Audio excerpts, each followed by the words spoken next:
คนโง่มักประมาทคนฉลาดมักฟังคนดังมักเงียบคนดับมักดังคนโง่มักประมาทคนฉลาดมักฟังคนดังมักเงียบคนจนมักดังอวดองค์ตีกูมีหูบอกกูเป็นไผโอ้มะยันนึงไปโอ้มะเงาะเบียงอำเนิงสติเอียดเงาะเบียงอำเนิงสิ่งที่โยนจริงและจริงกายยังประโยชน์ถ้าพี่น้องพลาดเสียใจมากแนวเลอะดมจากพระวจนะพระเจ้าบางคนเล่าเรื่องพระเจ้าโอ้มกูบรีซึ่งบางอย่างมั้ง yes บนเอียดกูจิมยังกูจะเล่าเลียนเป็นเกล้สติเก่งดิสลาดเดเนิงเดอะก็นี่คือพระคัมภีร์มอกนะโมเล่าไหนพี่น้องเอ้ยขอบคุณพระเจ้าสมัยเรือลอยจำกวนพี่น้องก่อนกมูและเผ่าต่างๆเราจะมีเผ่าบรูเผ่าตะโอยเผ่าไพรเผ่าระเม็ดเผ่าเลนเตนเผ่ายูเมียนเผ่ามงเผ่าฮักคาเผ่าลาหูเผ่าอื่นๆทั่วยอดะเซาท์อีสต์เอเชียตะวันออกเฉียงใต้ขอพระเจ้าทรงนำและนุ่นใจละลมอีกอันอีมันไม่คนแต่งตามพระคำพระเจ้าบอกขอบใจบอกกดแชร์กดไลค์และคอมเมนต์ขอบใจบอกติดตามรายการชีวิตกี้น้องอาวังขอพระเจ้าอวยพรเอาล่ะแย่งละครสั้นอีกละครไทยประโยชน์หาเราสเอาละครเปิดประโยชน์มาแย่งและเสียโอ้อยู่ก็เปิดประโยชน์มากแนวดาโลกียัดโทรศัพท์อีทีมประโยชน์และมากแนวยัดโทรศัพท์อีที่ประโยชน์แล้วแต่จะหมดอยู่ก็เมื่อกายบริโภคจะหมดก็เมื่อกายบำรุงชีวิตกายบำรุงสมองกายบำรุงให้ยิ่งยัดอยู่เองยัดอยู่เพียงkinh nhật nì nèo chớ quá nèo lỡ quáเลือกละครกี่เลียดประมาณ5 นาทีแยงแล้วมัดเรียนเรื่องเมื่อนั้นเนอะมาหน้าในอากร5 คนจำรอบบาร์จำกึน3คนรานอยู่เด็กกำราดมันนอกและยัดอยู่กำราดมันนอกก้าวก็จะยัดมันนอกก็ยัดกลวงเมืองพระมาพระมยงแย่งแฮมหมวก3 คนกับแฮมจะเพราะไม่คนเราจะมีการทำเรียนศึกษาและอื่นๆหลังจากนี้ก็บุบได้จำกึนนาเนียต่างจังหวัดก็ห้ามทุกปันเมื่อแต่ก็หักทุกเทียบนอกางดรอธรรมดายัดดาหนาตอนนี้ก็กำลังกำกายปลามาก็กับหมอกรอดกาเบียงเสล็กกุญโอ้ยสมัยเลือมาก็ละสมัยเลือก่อนแฮมก็ละสวัสดีค่ะพี่สมัยเลือตายเด่นมาในหลุดก่อนเอ้ยครอนก่อนเริ่มชีวิตเมเพราะกำรากหานเปื่อปิดก่อนบารกอนอันก็ดีและก็ยงมากำราก็เท่าแก่สมควรแล้วบ่จะก่อนหมดแต่ให้แต่งเวียกแต่จะ อามือแย่งสนาเกเลยยัดแยงยงมากำราหอยกำรากระหานแล้วมาลานเมเริ่มต้นชีวิตเมสกอนโดยการมอดก้อนเมกายตะกลงเมืองบรมอีบรมแฮมเมซี่กนและบรมมายงก็ไปอาแล้วอีอากางลดอัธนะลดยำแนวพร้อมอันไม่กาย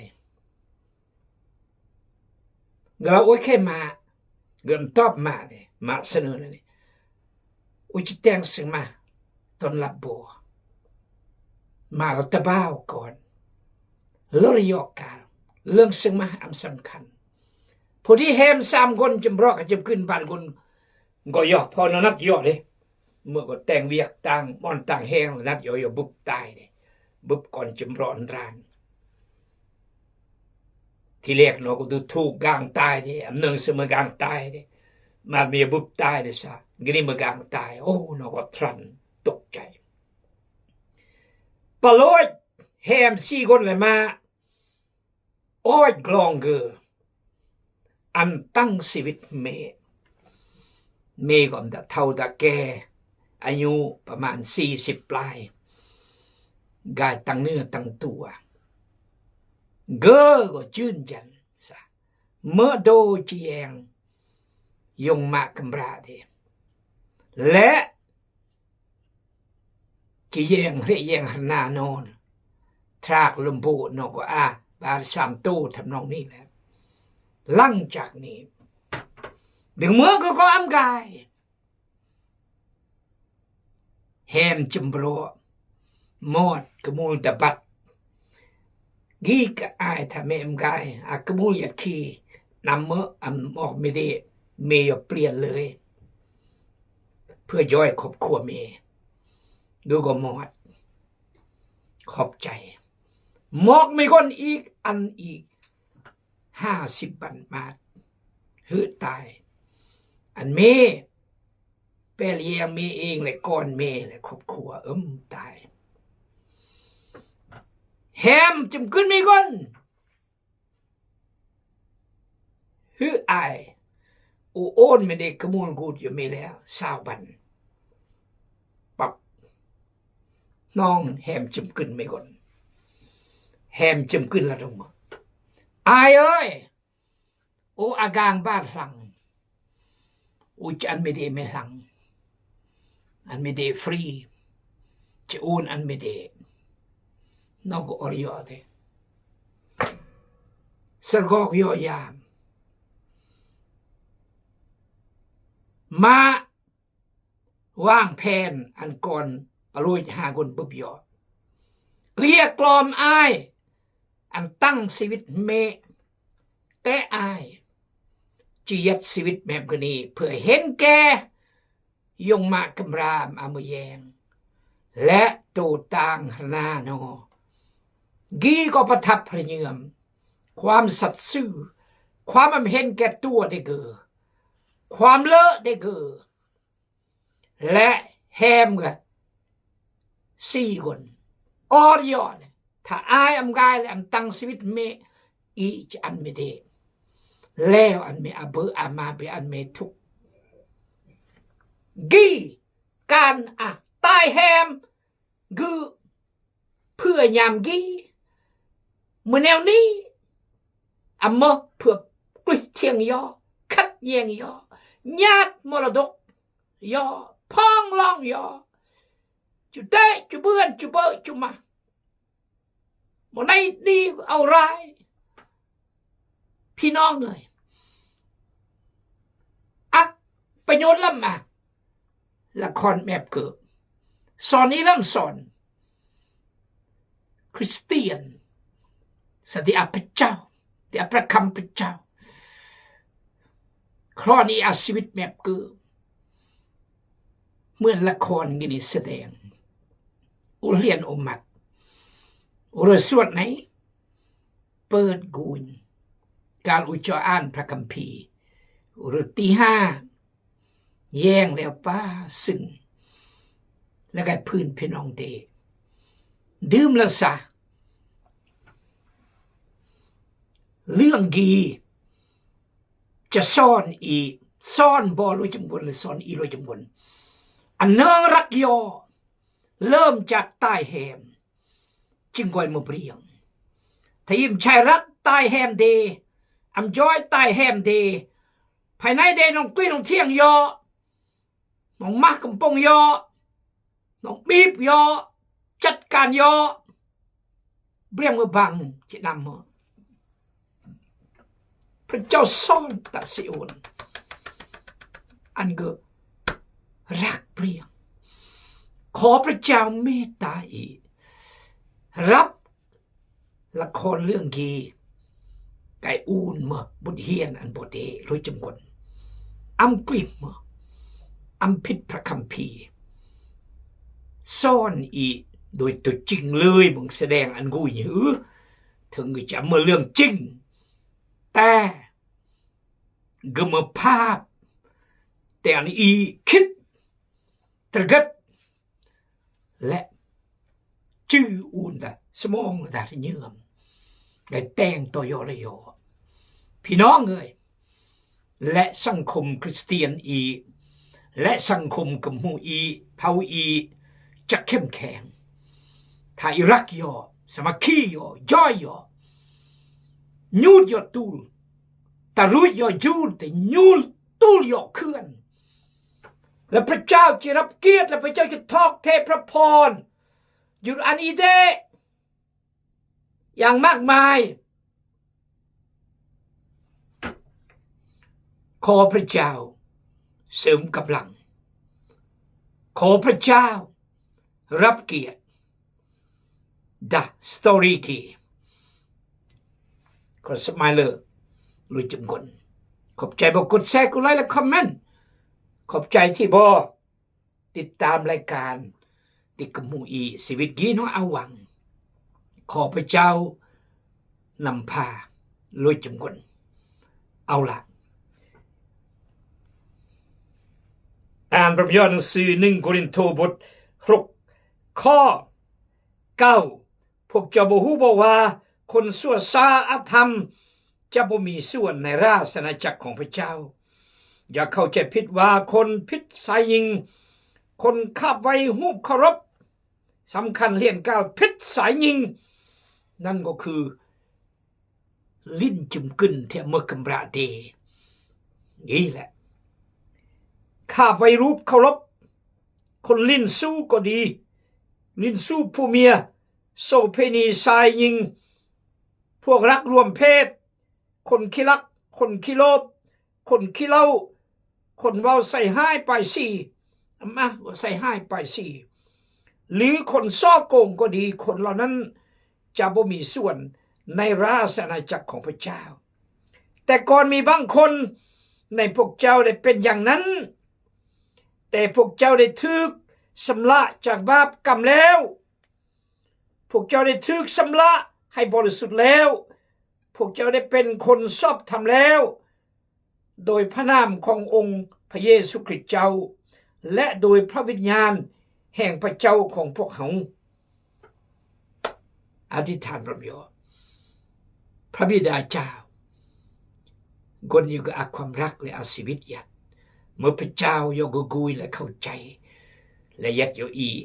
อิมมานูเอลและเมื่อพระเจ้าเตรียมพระพรกระโดนอุ่นทุกคนเดที่คนเนี่ยก็ย่างอยู่ดังงอที่พระเจ้าด้วยความสัตย์ซื่อขอพระเจ้าอภัยไถ่แต่เมื่อพลาดพลั้งต่อพระเจ้าและขอพระเจ้ากำจัดปัดเป่าความพลาดพลั้งและผิดบาปเนี่ยเมื่อก็เลยพระองค์เลยพระองค์บริสุทธิ์บริสุทธิ์บริสุทธิ์พระองค์ต้องการคนในพระองค์บริสุทธิ์ขอพระเจ้าทรงอวยพรขณะอธิษฐานฝากคนจุวาทุกกลองมองเยื่อมอย่าจันจากอยู่ให้พระเจ้าแล้วน้องอย่าแซงขอพระเจ้าทรงย่อยนะเยียวยารักษาอธิษฐานฝากมากกว่าน้ำสมัย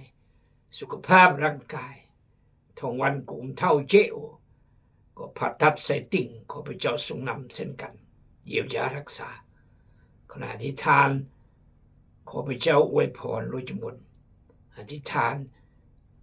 ในชื่อพระเยซูคริสต์เจ้าอาเมนเปาโลเราในข้อ11 1 โครินธ์บทข้อ11แต่ก้าวเยอะบางคนดับพวกโบก็แมบกนี่แมบ10 แนวลงเบอร์ลินจูหุบเคารพขี้เล่าขี้โกงขี้ลักกระเทยลิ้นกระเทยรักร่วมเพศซ่อโกงนำเยอะบางคนบอปลุกแต่งแนวนี้แต่กันนี้เมื่อบเราได้เมื่อคริสเตียนเมื่อบเราได้เมื่อก่อนในพระเจ้าเมื่อบเราได้เมื่อก่อนเสื้อแล้วพระเจ้าแต่งให้เราชีวิตเนาะแต่ก่อนมีบางคนในพวกเจ้าเป็นอย่างนั้นแต่พวกเจ้าได้ถูกสำละจากบาปกรรมแล้วพวกเจ้าบ่เบื่อได้ถูกสำละนั่นก็คือกลางฮัลโหลสัวฮัลโหลอาธรรมลุยและอันบ่ชอบธรรมอันบ่บริสุทธิ์ชอบธรรมอันบ่อีแต่งเองอีเองอีซอกเองอีจิบริสุทธิ์เองอันบ่อีเสื้อดื่มเกอปลาเรียมโยเกอและก็กลางอีเดกี่คือคำสอนเด็กพระเยซูเหมือนศาสนาพระมุบังอัตหิอัตโนนาโถตัวเป็นที่พึ่งตัวเองเป้อัมเมอและแมนปลาเรียมโยเกอเสื้อสะเกอมพระเจ้า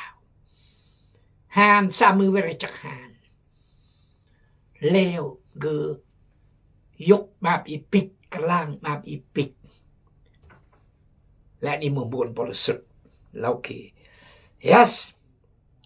แต่พวกเจ้าได้ถูกสำละจากบาปกรรมแล้วถูกสำละอัมเมออีแต่งเองสวรรค์อยู่ในอกนรกอยู่ในใจอัมเมออยากดีทำดีอยากชั่วทำชั่วอัตหิอัตโนนาโถอัมเมอถ้าดังนี้ไปซูมจำเป็นอยู่ห้านเพื่ออีสองกังแขนฉะนั้นอีจะต้องเข้าใจสองพวกเจ้าได้ถูกสำละให้บริสุทธิ์แล้วแต่พวกเจ้าได้ถูกสำละจากบาปกรรมแล้วเมื่อลุยมาแล้วอย่างเมื่อพวกเจ้าได้ถูกสำละให้บริสุทธิ์แล้วและกลางกลางมาปิดลุยแล้วและหลังจากนี้อีกเกิดมุกุลบริสุทธิ์ยังจะอ่านพี่น้องในหนังสือ1 โยฮันบท 1 ข้อ 7แต่ถ้าพวกเราดำเนินชีวิตอยู่ในความสว่างเหมือนดังพระองค์ทรงอยู่ในความสว่างพวกเราก็ร่วมสมัคคีทำซึ่งกันและกันและพระโลหิตของพระเยซูเจ้าพระบุตรของพระองค์ก็ชำระเราทั้งหลายจากการบาปทั้งสิ้นพระโลหิตมามเดพระเยซูชำระความบาปอีหมดตลอดทั้งสิ้นนั่นคือกันตะก็บีเลือดมาม้อยเกยผ่านคนเกยติดยาสารเกยติดคุกเกยลิ้นมาเบรียงเกยแต่งสัวว่าแต่ว่ากายเนื่องพระเยซูเสื่อด้วยใจยอมรับด้วยตนอสัพพะเยซูมาพระเจ้าหานสามือเวรจักหานเลยกลับลาดูโลดลาดูโลดลาดูโลด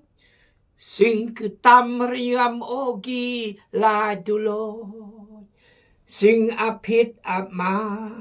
จำเป็นโยบรอมมาที่กอดอยู่อาเลลูยาลาดูโลดลาดูโลดลาดูโลด Singkitam renyam ogi la dulot. Haleluya. Gi lakkan Christian. Amma từng hoi Chula malau Justru musro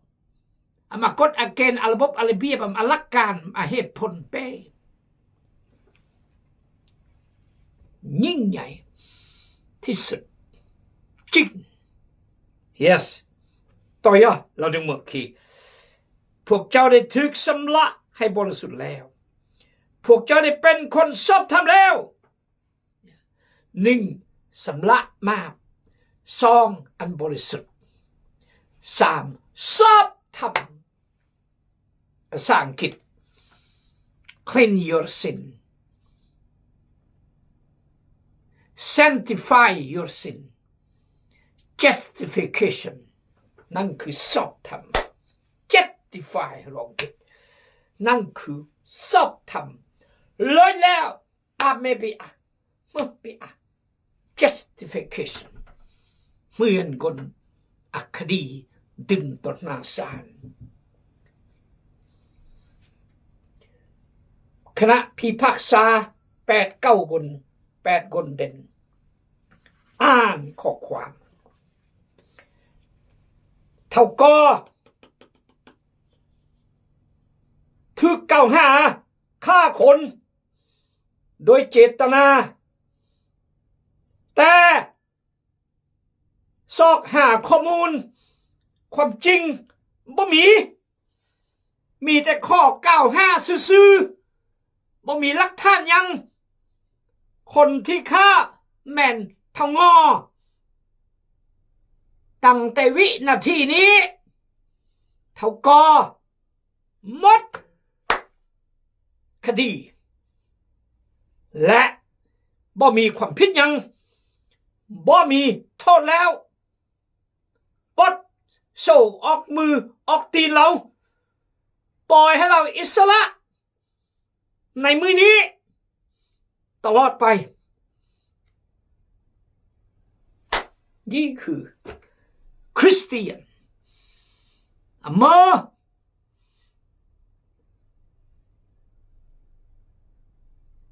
จุดแต่งเมื่อละแต่งจุดมองเมื่อละมองจะเราเมื่อละเล่าขอพระเจ้าเมตตาอันนี้เข้าใจฉะนั้นศาลสิทธิ์ตัดสินยุติธรรมเมื่อกเราสบิอาเลวหลักฐานบิอาพยานบิอาพยานหลักหลักฐานหลักความจริงก็หลักข้อมูลเปิดเมื่อลังแนวมุขะกุลานั่นก็เลยปลดปล่อย1ปลดความบาป2เกิดบุญคนบริสุทธิ์3เกิดบุญคนชอบธรรมนั่นก็คือสูงสุดและชอบธรรมแต่ก้าวหน้าคือปลดความบาปหลังจากนี้บุญคนบริสุทธิ์บิอาคดีบิอามาบิอาความผิดหลังจากนี้เกิดบุญคนชอบธรรมแล้วโดยพระนามขององค์พระเยซูคริสต์เจ้าดัชมเดพระเยซูเพราะตากดีอยากดีก็เสื้อพระเยซูก็เสื้อมนุษย์ก็เสื้อหุบเคารพก็เสื้อตุดซองก็เสื้อรวยก็เสื้อศาสนาก็เสื้อพระเยซูหายรีลำรี yes โดยพระนามขององค์พระเยซูคริสต์เจ้าและโดยพระวิญญาณแห่งพระเจ้าของพวกเขาและโดยพระเยซูและพระวิญญาณเมื่อพยานอีเดประจำยตชีวิตอีมัดจำตีกับประทับขอพระเจ้าอวยพรสุดยอดพระคำพระเจ้ามียัง2-3 รอบถ้าพี่น้องพลาดเสียใจอาเมน